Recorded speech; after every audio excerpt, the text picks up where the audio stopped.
Importância de se preservar todas as fases do desenvolvimento infantil. É aquela velha história. Criança tem que ser criança, gente. Não tem para onde correr. E para nos trazer dicas, nós teremos a oportunidade de conversar agora com uma super especialista no assunto. A nossa convidada é psicóloga, neuropsicóloga, com mestrado e doutorado em psicologia clínica, com mais de 20 anos de experiência em ensino. E ela já está com a Aline Aragão. Isso mesmo, Lucas. Aqui comigo a doutora em psicologia, Jaqueline Vinhadelli, aqui ao meu lado. Muito bom dia, seja bem-vindo ao Sergipe no Ar. Bom dia a todos, bom dia, Lucas. E a gente já começa, doutora, falando sobre o desenvolvimento infantil, o desenvolvimento da criança. A gente ouve muito expressões do tipo, cada criança é uma criança, mas essas crianças, a criança, de uma forma geral, ela passa por fases. Essas fases acaba sendo igual para todas, precisam ser respeitadas?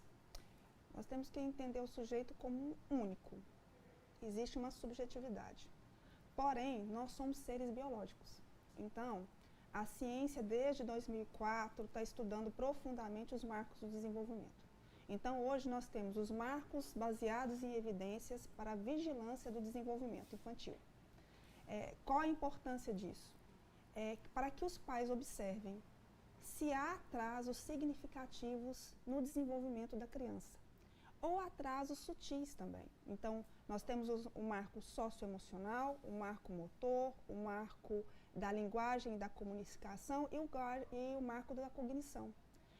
No site da Associação Brasileira de Neurobiologia Pediátrica, tem um livro que chama assim, Aprenda os Sinais, Haja Cedo. Então, se os pais forem pegar esse livrinho, ele vai ver coisas muito sutis que a criança pode fazer e caso a criança não faça, o pai pode começar o estímulo. Quanto mais cedo o estímulo, melhor é para a criança.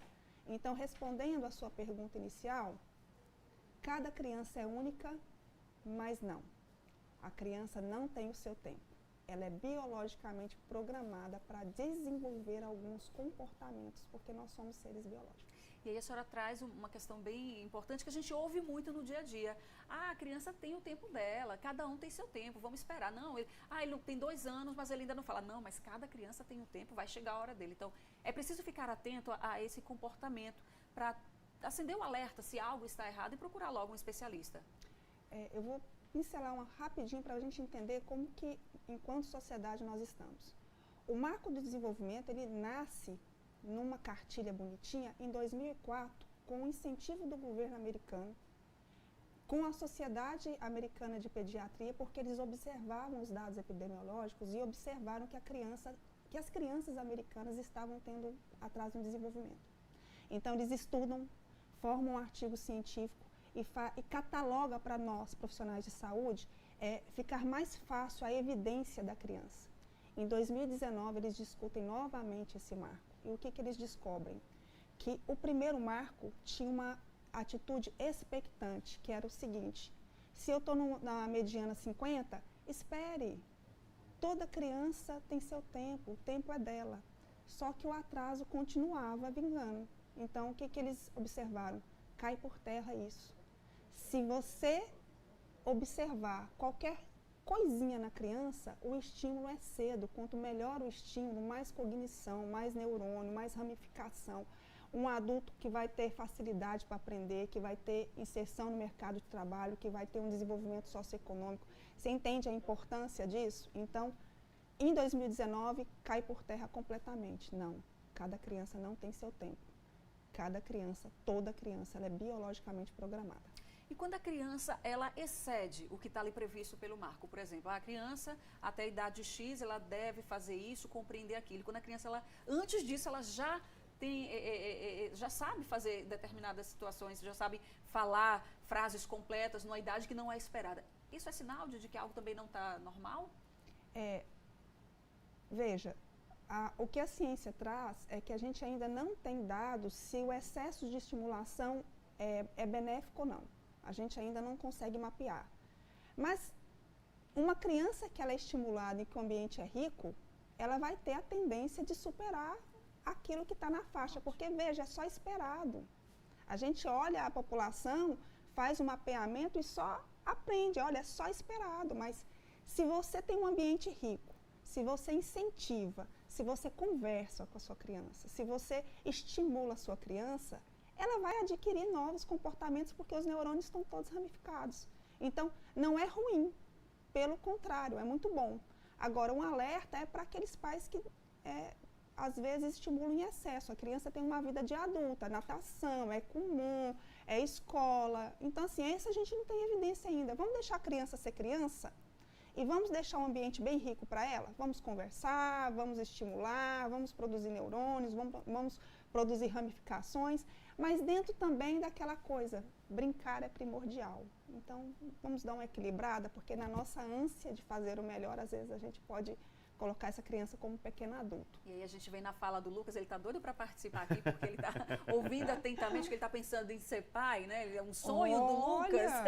Quem sabe, né? Quem sabe, é um sonho, né? Estou trabalhando isso na terapia. Calma. Aliás, um abraço para a doutora Fátima, que está aqui no estúdio com a gente, acompanhando a doutora Jaqueline, que é a minha psicóloga, está por aqui também hoje. Mas, Lucas, eu chamei você para a conversa porque você já vai prestando atenção sobre a importância desse estímulo, mas tem que ter cuidado para não ter esse estímulo, né, em excesso. Né? E o importante, como você falou, a criança tem que ser criança. Sim, sim. E aí, dentro desse contexto, a senhora fala sobre a importância da criança brincar.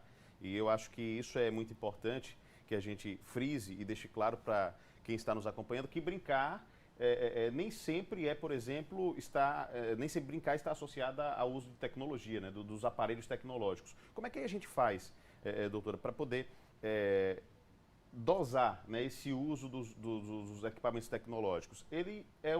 Os equipamentos são importantes ferramentas também, né? Por exemplo, a sobrinha de minha namorada fala inglês, né? Fala inglês porque ela aprende vendo os desenhos, ela já fala as cores em inglês, fala os números. Então, assim, bacana, ela vê nos vídeos e aprende. Mas até que ponto isso é bom e até que ponto é ruim? Como é que faz para dosar isso? E dividir isso também com brincadeiras que não estejam associadas aos aparelhos tecnológicos?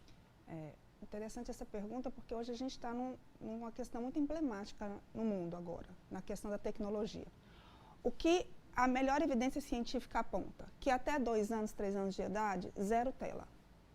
E depois, as telas têm que ser muito bem regradas. Que é bem difícil, né? Exatamente. Esse é o mundo ideal. Mas o mundo real é que o acesso está muito disponível, que os pais às vezes não conseguem todo o controle, que às vezes a própria tela é um mecanismo do pai poder ou da mãe trabalhar, ficar um pouco calmo.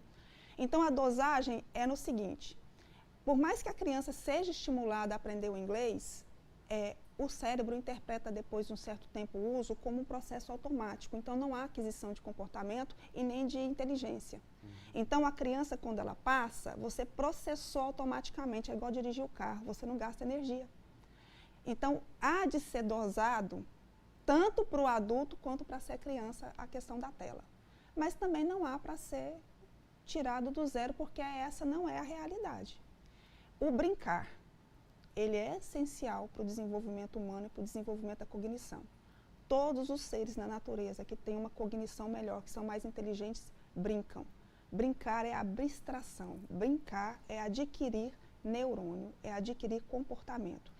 E brincar, gente, é empilhar bloquinhos, é usar o Lego, é brincar com uma pedrinha, é brincar com uma folhinha, correr, ali, né? quebra-cabeça. Então, vamos estimular um pouco nisso para sair um pouquinho da tela. Agora, o mundo real mesmo, não tem como o 0 tela. A gente está numa sociedade que demanda muito, a própria escola demanda. Eu estava lendo um artigo científico interessantíssimo, que a Suécia foi um dos primeiros países a automatizar o ensino. O ano passado, ela tirou todos os computadores de sala de aula.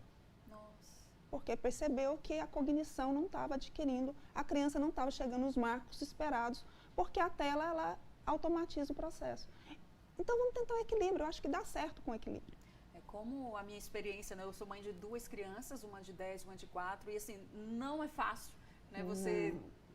Você precisa controlar, você precisa dar limite. Lá em casa a gente sempre pensou dessa forma, dar limite, mas você não tem como zerar. Como a senhora falou aqui, a criança ela já nasce nesse ambiente, né, novo, digital, tecnológico, ela precisa ter conhecimento desde cedo. Mas eu confesso que eu não segui essa regra de antes de 2 anos. Não dá. Eu acabei, porque o celular, Lucas, o tablet ali acaba auxiliando. Eu estou em casa sozinha com 2 crianças. Meu filho, toma aqui um pouquinho o tablet que eu vou na cozinha só olhar a panela. Preparar o alimento. Sim, mas assim, é importante, né, monitorar, acompanhar e participar dessa brincadeira no tablet ou no telefone, não deixar a criança exclusivamente sozinha. Eu dou 20 minutos para minha menina de 10 anos, por exemplo. Ela tem 20 minutos à tarde e 20 minutos à noite. Deu com ela tem 10 anos, então a gente tem esse controle. Mas eu tô ali do lado, tá vendo o quê?